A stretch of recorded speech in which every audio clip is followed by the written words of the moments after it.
Price the lord.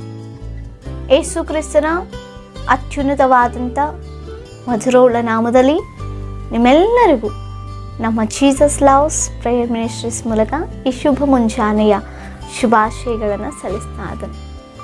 ದೇವರು ತನ್ನ ಅತ್ಯುನ್ನತವಾದಂಥ ಕೃಪೆ ನಿಮಿತ್ತವಾಗಿ ಈ ದಿನವನ್ನು ನಮಗಾಗಿ ಏರ್ಪಡಿಸಿ ಕೊಟ್ಟಿರುವಾಗ ನಾವು ದೇವಾದ ದೇವರಿಗೆ ಮಹಿಮೆಯನ್ನು ಸಲ್ಲಿಸುವರಾಗಿದ್ದೇವೆ. ಯಾಕೆ ಗೊತ್ತಾ ಪ್ರಿಯರೇ, ಈ ದಿನ ನಿನ್ನೆ ಇದ್ದವರು ಈ ದಿನ ಕಾಣಲಾರದೆ ಹೋಗಿದ್ದಾರೆ. ನಮಗಿಂತ ಜ್ಞಾನವಂತರು, ನಮಗಿಂತ ಬಲವಂತರು, ನಮಗಿಂತ ಶ್ರೇಷ್ಠರೆನಿಸಲ್ಪಟ್ಟವರು, ಪ್ರಸಿದ್ಧಿಯಾದಂಥವರು, ನಮ್ಮಂಥವರು, ನಮಗಿಂತ ಚಿಕ್ಕವರು, ದೊಡ್ಡವರು ಈ ಲೋಕವನ್ನು ಬಿಟ್ಟು ಹೋಗಿದ್ದಾರೆ. ಹೇಳುವುದಾದ್ರೆ ಇನ್ನೂ ಅನೇಕರು ಮರಣದ ಹಾಸಿಗೆಯಲ್ಲಿ ವೇದನೆ ಪಡ್ತಾ ಇದ್ದಾರೆ. ಆದರೆ ನಿನ್ನ ಪ್ರೀತಿಸುವಂಥ ನಿನ್ನ ದೇವರಾದಂಥ ಯೇಸು ಕ್ರಿಸ್ತನ ಕೃಪೆಯ ನಿಮಿತ್ತವಾಗಿ, ಅಪಾರವಾದ ಪ್ರೀತಿಯ ನಿಮಿತ್ತವಾಗಿ ಈ ದಿನವನ್ನು ಅನುಭವಿಸಲಿಕ್ಕೆ, ಸಂತೋಷವಾಗಿ ಅನುಭವಿಸಲಿಕ್ಕೆ ದೇವರು ಕೃಪೆ ಮಾಡಿಕೊಡ್ತಾ ಇದ್ದಾರೆ. ಆಮೇನ್, ಹಲ್ಲೆಲೂಯಾ. ಇದು ನಮ್ಮ ಜ್ಞಾನದಿಂದ ಸಾಧ್ಯ ಆಗಲಿಲ್ಲ, ಇದು ದೇವರ ಉಚಿತವಾದ ಕೃಪೆ ನಿಮಿತ್ತವಾಗಿ ಸಾಧ್ಯ ಆಯಿತು. ಅದಕ್ಕಾಗಿ ದೇವಾದ ದೇವರಿಗೆ ಮಹಿಮೆಯನ್ನು ಸಲ್ಲಿಸುತ್ತಾ ದೇವರು ಈ ದಿನ ನಮ್ಮೆಲ್ಲರಿಗಾಗಿ ಏರ್ಪಡಿಸಿದ ವಾಗ್ದಾನ ವಾಕ್ಯವನ್ನು ನಾವು ಧ್ಯಾನಿಸುತ್ತಾ ಆ ಒಂದು ವಾಗ್ದಾನ ವಾಕ್ಯದ ಮೂಲಕ ಈ ದಿನವನ್ನು ಪ್ರಾರಂಭಿಸೋಣ. ಈ ದಿನದ ವಾಗ್ದಾನ ವಾಕ್ಯ ಯಾಕೋಬನು ಬರೆದ ಪತ್ರಿಕೆ 5ನೇ ಅಧ್ಯಾಯ 16ನೇ ವಚನ. ನೀತಿವಂತನ ಅತ್ಯಾಸಕ್ತಿಯುಳ್ಳ ವಿಜ್ಞಾಪನೆಯು ಬಹುಬಲವಾಗಿದೆ. ಆಮೇನ್, ಹಲ್ಲೆಲೂಯಾ.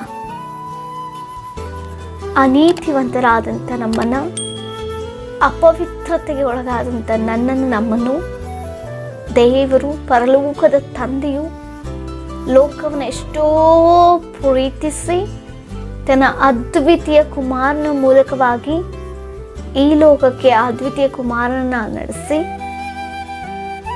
ನರಾವತಾರವೆತ್ತಿ ಯೇಸು ಕ್ರಿಸ್ತನು ಈ ಲೋಕಕ್ಕೆ ಬಂದು ಅನೀತಿವಂತರು, ಪಾಪದಲ್ಲಿ ಬಿದ್ದಂಥ ನಮ್ಮನ್ನು ನೀತಿವಂತರನ್ನಾಗಿ, ಅಪರಿಶುದ್ಧರಾದಂಥ ನಮ್ಮನ್ನು ಪರಿಶುದ್ಧರನ್ನಾಗಿ, ಅಯೋಗ್ಯರಾದಂಥ ನನ್ನನ್ನು ನಮ್ಮನ್ನು ಯೋಗ್ಯರನ್ನಾಗಿ ಮಾರ್ಪಡಿಸಿದ ರೀತಿಯಲ್ಲಿ ನಮಗೊಂದು ಜೀವನವನ್ನು ಕೊಟ್ಟಿದ್ದಾರೆ. ಆಮೇಲೆ ಹೌದಲ್ವಾ? ನಿಜವಾಗಿಯೂ ನಾವು ನೀತಿವಂತರ? ನಮ್ಮ ಕ್ರಿಯೆಗಳ ಮೂಲಕ ನಾವು ನೀತಿವಂತರಾಗಿದ್ದೇವಾ? ಆಲೋಚನೆ ಮಾಡೋಣ. ಇಲ್ಲ ಪ್ರಿಯರೇ, ದೇವರು ತನ್ನ ಉಚಿತಾದ ಕೃಪೆ ನಿಮಿತ್ತವಾಗಿ ತಾನು ಸುರಿಸಿದ ರಕ್ತ, ತಾನು ಕೊಟ್ಟಂಥ ಪ್ರಾಣ ಮೂಲಕವಾಗಿ ನಾವು ನೀತಿವಂತರಾಗಿ ಎನಿಸಲ್ಪಟ್ವಿ. ಅದಕ್ಕಾಗಿ ದೇವರು ಹೇಳ್ತಾರೆ, ಆ ನೀತಿಯನ್ನು ನಮ್ಮ ಜೀವನದಲ್ಲಿ ಎಷ್ಟರ ಮಟ್ಟಿಗೆ ನಾವು ಕಾಪಾಡ್ಕೊಂಡು ಬರ್ತಾ ಇದ್ದೀವಿ. ನಮ್ಮ ಕ್ರಿಯೆಗಳಲ್ಲಿ, ನಮ್ಮ ಕೆಲಸದಲ್ಲಿ ನಿಜವಾಗಿಯೂ ನೀತಿ ಇದೆಯಾ? ನೀತಿಯಿಂದ ಬದುಕ್ತಾ ಇದ್ದೇವಾ? ಇಲ್ಲಿ ಏನು ಹೇಳ್ತಾ ಇದೆ ಗೊತ್ತಾ ವಾಕ್ಯ? ನೀತಿವಂತರ ಅತ್ಯಾಸಕ್ತಿಯುಳ್ಳ ವಿಜ್ಞಾಪನೆ ಬಹುಬಲ ಉಳ್ಳದಂತೆ. ಆಮೇಲೆ ಆ ನೀತಿವಂತರಾಗಿ ನೀವು ಏನೇ ದೇವರ ಸಮ್ಮುಖದಲ್ಲಿ ಆಸಕ್ತಿಯುಳ್ಳವಾಗಿ ವಿಜ್ಞಾಪಿಸಿದ್ರೆ ಆ ಪ್ರಾರ್ಥನೆ ಎಂದಿಗೂ ಕೂಡ ವ್ಯರ್ಥ ಆಗಲ್ಲ. ಆ ಪ್ರಾರ್ಥನೆಗೆ ಖಂಡಿತವಾಗಿಯೂ ಉತ್ತರ ಸಿಗುವಂಥದ್ದಾಗಿದೆ. ಆಮೇಲೆ ಪ್ರಾರ್ಥನೆ ಮಾಡೋದಕ್ಕಿಂತ ಮುಂಚೆ ಮೊದಲು ನಮ್ಮನ್ನು ಪರೀಕ್ಷೆ ಮಾಡಿಕೊಳ್ಳಿ. ಅಪ್ಪ, ನಿಜವಾಗಿಯೂ ನಾನು ನೀತಿವಂತಳಾಗಿದ್ದೇನಾ? ನನ್ನನ್ನು ಜ್ಞಾಪಿಸಿಕೋ ಸ್ವಾಮಿ. ನನ್ನಲ್ಲಿ ಏನಾದರೂ ಅನೀತಿ ಕಾರ್ಯಗಳಿದ್ದರೆ ನನ್ನನ್ನು ಆ ನೀತಿ ಕಾರ್ಯಗಳಿಂದ ಬಿಡಿಸಿ, ನನ್ನ ಶುದ್ಧೀಕರಿಸಿ, ನೀತಿವಂತನಾಗಿ ಮಾರ್ಪಡಿಸು ಸ್ವಾಮಿ. ನಾನು ಮಾಡುವಂಥ ಅತ್ಯಾಸಕ್ತಿ ಉಳ್ಳ ವಿಜ್ಞಾಪನೆ ಅದು ಬಲವುಳ್ಳದಾಗಿರಬೇಕಪ್ಪ. ನನ್ನ ಸನ್ನಿಧಾನಕ್ಕೆ ಬರಬೇಕು, ನಾನು ಸದುತ್ತರವನ್ನು ಹೊಂದಿಕೊಳ್ಬೇಕಪ್ಪ. ಸಹಾಯವನ್ನು ಮಾಡು. ಮುಂಜಾನೆ ಪ್ರಾರ್ಥಿಸ್ತಾ ಇದ್ದೇವೆ ಪ್ರಿಯರೇ. ನಮಗೆ ಎಷ್ಟೋ ಅಗತ್ಯತೆಗಳಿದೆ, ನಾವೆಷ್ಟೋ ಜನ ವಿಜ್ಞಾಪನೆ ಮಾಡ್ತೀವಿ. ಯಾವ ರೀತಿ ವಿಜ್ಞಾಪನೆ ಮಾಡ್ತಾ ಇದ್ದೀವಿ? ಅದು ಬಲವುಳ್ಳ ವಿಜ್ಞಾಪನೆ ಆಗಿದೆಯಾ? ಜ್ಞಾಪಿಸಿಕೊಳ್ಳೋಣ.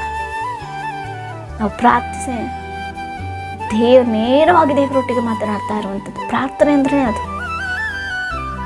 ನಮ್ಮ ಬಾಯಲ್ಲಿ ಎಂಥ ಮಾತುಗಳು ಹೊರಡ್ತಾ ಇದೆ ಅನ್ನುವಂಥದ್ದನ್ನು ಜ್ಞಾಪಿಸಿಕೊಳ್ಬೇಕು. ಆಮೇಲೆ ದೇವರಿಗೆ ಮಹಿಮಕರವಾಗಿ ನಾವು ಮಾಡುವಂಥ ವಿಜ್ಞಾಪನೆಗೆ ದೇವರು ಸದುತ್ತರ ಒದಗಿಸಿಕೊಟ್ಟು ಆ ಒಂದು ನಿಟ್ಟಿನಲ್ಲಿ ನಾವು ಸಾಕ್ಷಿಯಾಗಿ ನಿಲ್ಲಲಿಕ್ಕೆ ದೇವರು ಕೃಪೆ ಮಾಡಿಕೊಡ್ತಾರೆ. ನೀತಿವಂತರಾಗಿ ನಾವು ಅತ್ಯಾಸಕ್ತಿ ಬಹಳ ಮುಖ್ಯ. ಕೆಲವರು ಪ್ರಾರ್ಥನೆ ಕೂಡಿದ್ರೆ ಲೋಕ ಸಂಬಂಧ ಆಲೋಚನೆಗಳಲ್ಲೇ ಪ್ರಾರ್ಥನೆ ಮಾಡ್ತಾರೆ. ಒಂದು ಕಡೆ ಪ್ರಾರ್ಥನೆ ಮಾಡ್ತಾರೆ, ಒಂದು ಕಡೆ ಮತ್ತೊಂದು ಆಲೋಚನೆ. ಯಾವಾಗ ಬೇಗ ಪ್ರೇಯರ್ ಮುಗಿದು ಬಿಡುತ್ತೋ ಅಂತ ಹೇಳಿ ಪ್ರಾರ್ಥನೆ ಮಾಡೋರು ಎಷ್ಟೋ ಜನ. ದೀರ್ಘ ಪ್ರಾರ್ಥನೆ ಮಾಡ್ತಾರೆ, ಹೇಳಿದ್ದನ್ನೇ ಹೇಳಿ ಪ್ರಾರ್ಥನೆ ಮಾಡುವಂಥವ್ರು ಇನ್ನೂ ಮತ್ತಷ್ಟು ಜನ. ನಿಜವಾಗಿಯೂ ನಾನು ನೀತಿವಂತರಾಗಿ ದೇವರ ಸಮ್ಮುಖದಲ್ಲಿದ್ದೇನೆ ಎಂಬುದಾಗಿ ಭಯಭಕ್ತಿಯಿಂದ ಆಸಕ್ತಿ ಉಳ್ಳವರಾಗಿ ನಾವು ಪ್ರಾರ್ಥನೆ ವಿಜ್ಞಾಪನೆಯನ್ನು ಸಲ್ಲಿಸ್ತಾ ಇದ್ದೇವ. ನಾವು ಜ್ಞಾಪಿಸಿಕೊಳ್ಬೇಕು ಯಾವ ರೀತಿ ನಾವು ಪ್ರಾರ್ಥನೆ ಮಾಡ್ತಾ ಇದ್ದೇವೆ. ನಿಜವಾಗಿ ನಮ್ಮ ಪ್ರಾರ್ಥನೆಗೆ ಉತ್ತರ ಸಿಗ್ತಾ ಇದೆಯಾ? ಅನೇಕ ಹೇಳ್ತಪ್ಪ, ನಾನು ವರ್ಷಗಳಿಂದ ಪ್ರಾರ್ಥನೆ ನನಗೆ ಉತ್ತರ ಇಲ್ಲ. ಅಲ್ಲಿ ನಮ್ಮ ಪ್ರಾರ್ಥನೆಗಳಲ್ಲಿ ಏನೋ ಒಂದು ಕೊರತೆ ಇರ್ಬೋದು. ಜ್ಞಾಪಿಸಿಕೊಳ್ಳೋಣ. ಇನ್ನು ಮೇಲಪ್ಪ ನಿನ್ನ ವಾಕ್ಯ ಹೀಗೆ ಹೇಳಲ್ಪಡ್ತಾ ಇದೆ, ಈ ವಾಕ್ಯದ ರೀತಿಯಲ್ಲಿ ನಾನು ಪ್ರಾರ್ಥನೆ ಮಾಡುವಂಥ ಕೃಪೆ ಕೊಡು. ನನ್ನ ಅನೀತಿ ಕಾರ್ಯಗಳನ್ನೆಲ್ಲವನ್ನು ಶುದ್ಧೀಕರಿಸಿ ನೀತಿವಂತನಾಗಿ ನಿನ್ನ ಸಮ್ಮುಖಕ್ಕೆ ಅಪ್ಪ ನನ್ನ ನಡೆಸಿ, ನನ್ನ ಸಮ್ಮುಖದಲ್ಲಿ ನೀತಿವಂತನಾಗಿ